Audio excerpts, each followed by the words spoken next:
오늘 주신 말씀은 디모데전서 1장 1절에서 11절까지 말씀입니다. 한 절씩 교독하시겠습니다. 우리 구주 하나님과 우리 소망이신 그리스도 예수의 명령을 따라 그리스도 예수의 사도된 바울은 믿음 안에서 참 아들 된 디모데에게 편지하노니, 하나님 아버지와 그리스도 예수 우리 주께로부터 은혜와 긍휼과 평강이 내게 있을지어다. 내가 마가도냐로 갈 때에 너를 권하여 에베소에 머물러 하는 것은 어떤 사람들을 명하여 다른 교훈을 가르치지 말며 신하와 끝없는 족보에 창념치 말게 하려 함이라. 이런 것은 믿음 안에 있는 하나님의 경륜을 이름보다 도리어 변론을 내는 것이라. 경계의 목적은 청결한 마음과 선한 양심과 거짓이 없는 믿음으로 하는 사랑이거늘, 사람들이 이에서 벗어나 헛된 말에 빠져 율법의 선생이 되려 하나 자기의 말하는 것이나 자기의 확증하는 것도 깨닫지 못하는도다. 그러나 사람이 율법을 법있게 쓰면 율법은 선한 것인 줄 우리는 아노라. 알 것은 이것이니 법은 옳은 사람을 위하여 세운 것이 아니요 오직 불법한 자와 복종치 아니하는 자며 경건치 아니하는 자와 죄인이며 거룩하지 아니한 자와 망령된 자며 아비여를 치는 자와 엄여를 치는 자며 살인하는 자며 음행하는 자며 남색하는 자며 사람을 탈취하는 자며 거짓말하는 자며 거짓 맹세하는 자와 기타 바른 교훈을 거스르는 자를 위함이니. 같이 읽겠습니다. 이 교훈은 내게 맡기신 바 복되신 하나님의 영광의 복음을 쫓음이니라. 아멘. 오늘부터 이제 디모데 전 우서를 같이 나누도록 하겠습니다. 디모데 전서는 이렇게 시작을 합니다. 우리 구주 하나님과 우리 소망이신 그리스도 예수의 명령을 따라 그리스도 예수의 사도된 바울은, 디모데 전 우서는 바울이 디모데에게 쓴 편지이지요. 우리가 신약 27권 중에 바울이 썼다고 우리가 얘기하는 게 몇 권 정도 되겠습니까? 반 이상 정도 된다고 그렇게 우리가 알려져 있습니다. 근데 대부분은 이렇게 시작을 해요. 로마서 1장 1절도 보시면은 예수 그리스도의 종 바울은 사도로 부르심을 받아 하나님의 복음을 위하여 택정함을 입었으니, 바울은 자신이 사도된 것이 자기가 그냥 한 것이 아니라 하나님과 예수님의 명령 혹은 선택 혹은 부르심 때문에 되었다고 그렇게 고백을 합니다. 하나님의 선택과 부르심에 따라서 되었으니 자기도 12제자 못지않게 그렇게 하나님 택함을 받았다는 것을 강조를 하는 것이지요. 우리 모두 하나님의 선택과 부르심에 따라서 이 땅에 존재하고 또 우리가 지금 여기서 신앙생활을 하고 사역하는 줄로 그렇게 믿습니다. 그런데 여러분, 조금만 더 한번 생각해 봅시다. 하나님의 선택에 따라서 부름 받았다면은, 부르심에 우리가 초점이 있지만은 부름 받았다면은 선택하신 그 선택에 맞게 살고 있는가를 우리가 점검해 보아야 합니다. 하나님의 선택에 대해서는 강조를 많이 하는데, 나 택함 받았어, 나 부르심 받았어, 이거는 강조를 많이 하는데 그 선택에 맞는 삶을 살고 있는지는 그건 뒷전이에요. 그건 중요하게 여기지 않습니다. 그러나 하나님의 선택에 맞는 삶을 사는 것이 그 선택에 합당한 삶의 태도이겠지요. 그렇게 하나님의 부르심을 받은 바울이 디모데에게 편지하면서 이제 2절 초반절에 보니까 그 디모데를 어떻게 부릅니까? 믿음 안에서 참 아들 된 디모데. 바울은 자식이 없었지요. 그런데 그리스도 안에서 아들을 얻은 셈입니다. 아들이 생겼다는 것은 자신의 아버지가 된다는 말이죠. 믿음의 아들이 생겼다는 것은 아버지로서 아들을 믿음으로 잘 양육한다는 그 의미일 겁니다. 우리에게 믿음의 아들이 있습니까? 우리도 믿음이 연약한 사람들을 돕고 이끌어주는 게 우리의 자세여야 할 것입니다. 그 디모데에게 바울이 이제 하나님으로부터 오는 복을 받기를 원합니다. 2절 하반절을 보시면은 하나님 아버지와 그리스도 예수 우리 주께로부터 은혜와 긍휼과 평강이 있기를 바란다고.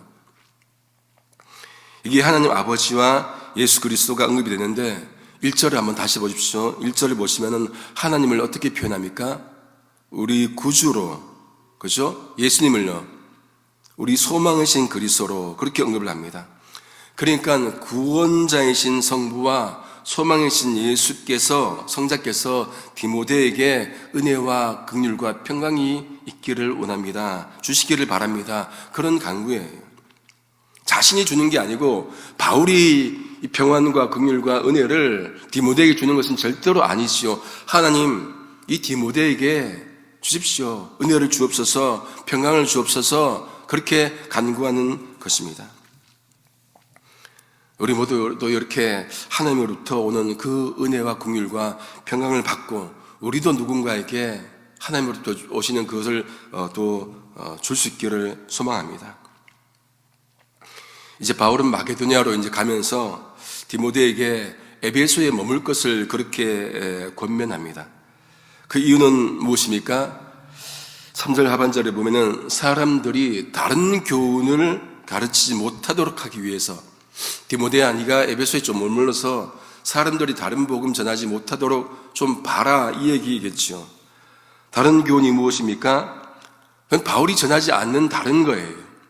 그동안 받아왔던 것이 아닌 다른 것을, 즉 예로 든 것이 뭡니까? 신화. 공동번역은 이것을 꾸며낸 이야기로 번역하고 있습니다. 그런 신화, 또 끝없는 족보, 그런 것에 뭐 하지 말라고 합니까? 창념치 말라. 또 개역 개정으로 보면 몰두하지 말게. 새 번역으로는 정신을 팔리지 못하도록 하려 함이라. 그런 쓸데없는 것에, 신화와 족보에 정신 팔리지 않도록 하기 위해서 너가 보라는 거예요. 복음 외에 다른 교훈, 다른 복음은 없습니다. 이걸 우리가 분명히 해야 합니다. 갈라디아서 1장 6절에서 9절입니다.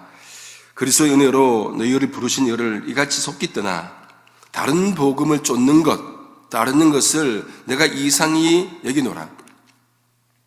다음에 바로 얘기합니다. 다른 복음은 없나니 다만 어떤 사람들이 너희를 요란케 교란하여 그리스도의 복음을 변하려 하려 함이라. 그러나 우리나 혹은 하늘로부터 온 천사라도 우리가 너희에게 전한 복음 외에 다른 복음을 전하면은 저주를 받을지어다.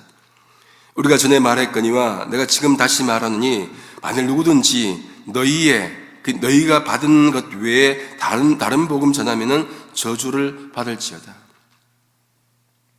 다 바울은 당시 교회 안에 다른 복음이 들어와 있기 때문에 경고로 말씀을 전하는 것이죠.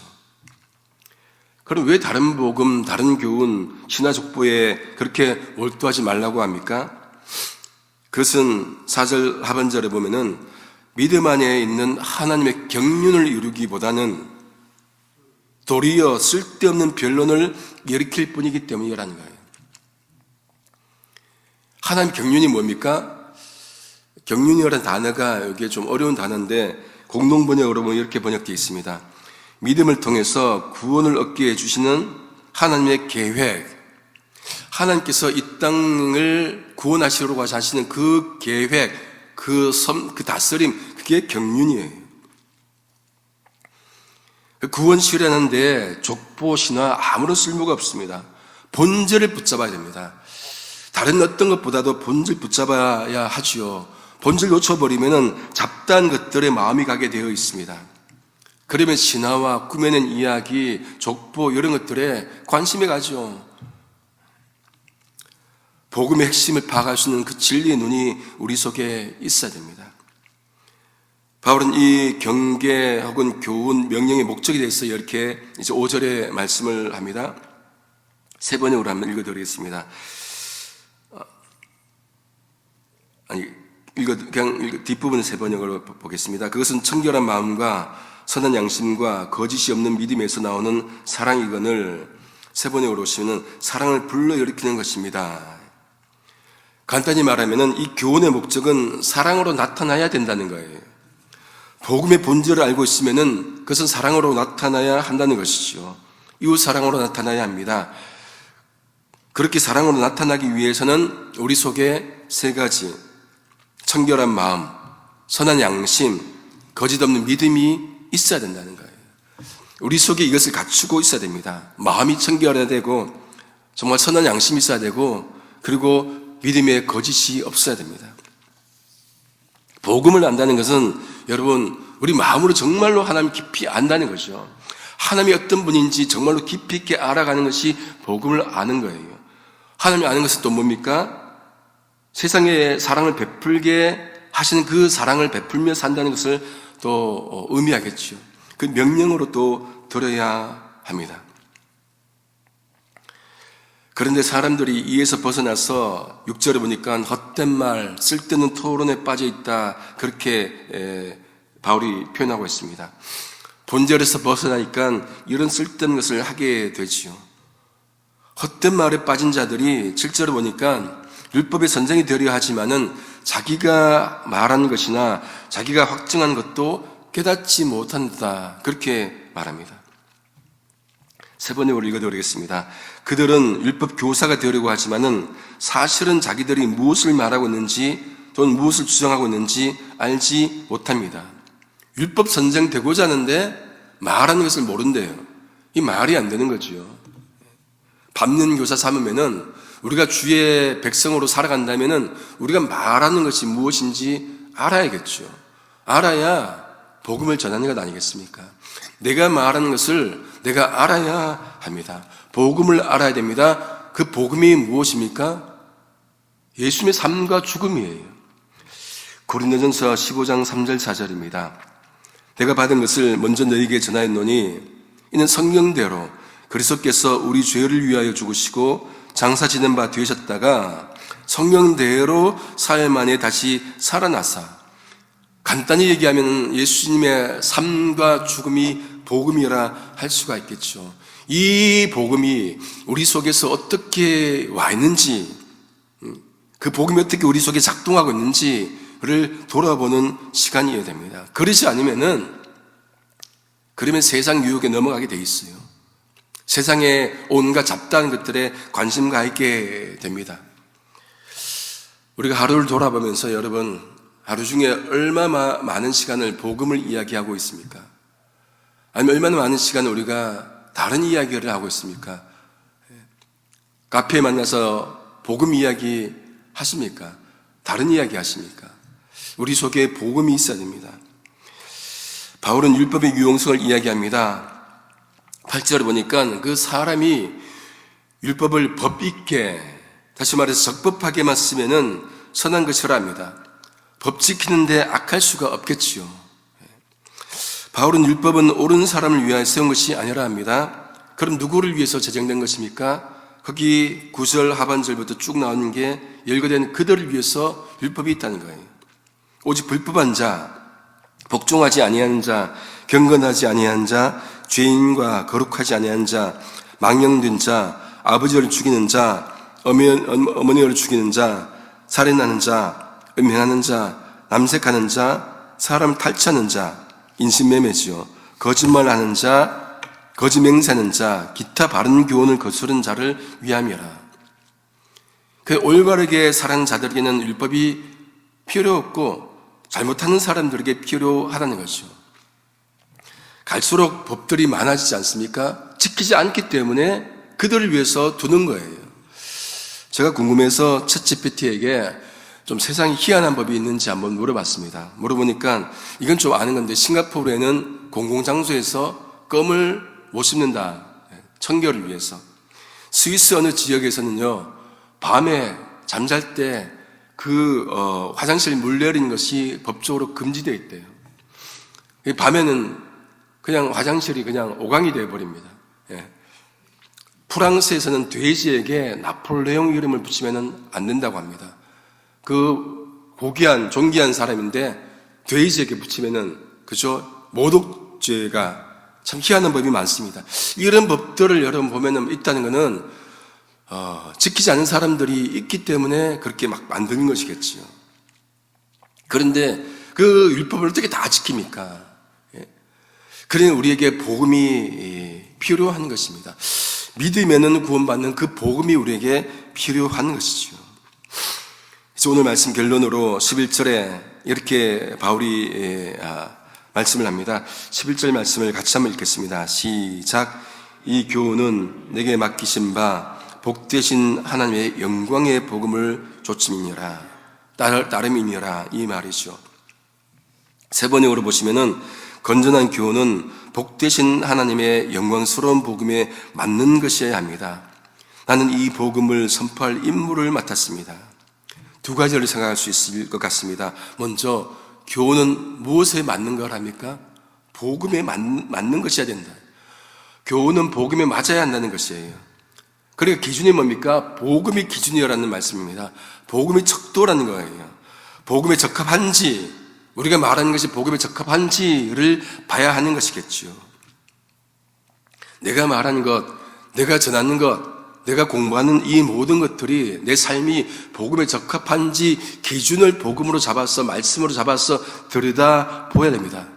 데살로니가 교인들처럼 날마다 그러한지 상고하고 하는 그 복음 훈련, 말씀 훈련들이 우리 속에 있어야겠죠. 왜 그렇습니까? 그 복음이 세 번역 표현으로 보면은, 여기 표현으로 보면은 하나님의 영광스러운 복음이기 때문에 그렇습니다. 하나님의 영광의 복음이기 때문에 그래요. 그 복음이 하나님의 영광을 드러내는 것이기 때문에 그 복음이 기준이 되어야 합니다. 무엇을 말합니까? 복음은 다른 것을 드러내는 것이 아니라 성부, 성자, 성령이신 삼일체 하나님의 영광을 드러내는 것입니다. 둘째, 바울은 그 복음 선포할 임무를 맡았다고 하지요. 바울은 복음 전파의 인생을 겁니다. 그것도 어디에 인생을 겁니까? 전파되지 않은 곳에, 복음 전파하는 곳에 인생을 겁니다. 로마서 15장 20절 21절입니다. 또 내가 그리스도의 이름을 부르는 곳에는 복음을 전하지 않기를 힘썼노니 이는 남의 터 위에서 건축하지 아니하려 함이라. 기록된 바 주의 소식을 받지 못한 자들이 볼 것이요 듣지 못한 자들이 깨달으리라 함과 같으니라. 복음이 자기 속에 들어오니까 정말로 복음 듣지 못한 자들을 위해서 전하겠다. 거기에 인생을 올인한 게 바울이지요. 우리 모두도 정말로 복음 증거하는 일에 우리가 정말로 올인해야 될 것입니다. 말씀을 정리합니다. 우리에게 단 하나 남는다면은 그것은 바로 복음이어야 합니다. 예수님의 삶과 죽음 또 부활, 이 복음이어야 됩니다. 그 복음 굳건히 붙잡고 정말로 하나님의 영광 위에 살아갈 수 있기를 성부, 성자, 성령이신 삼일체 하나님의 이름으로 소망합니다. 기도하시겠습니다. 하나님 아버지 감사합니다. 세상이 어떻게 변하든 우리에게는 예수 그리스도의 복음만이 전부임을 고백하게 하여 주시옵소서. 수많은 유혹의 목소리와 그럴듯해 보이는 세상들이 있다 하더라도 절대로 넘어가지 않게 하시고 오직 복음만을 믿으며 살아가는 제가 되도록 붙들어 주시옵소서. 그래서 우리의 모든 생을 우리에게 복음 주신 하나님 영광 위에 살아도록 인도해 주시옵소서. 길과 진리와 생명 되시는 예수님의 이름으로 기도드립니다. 아멘.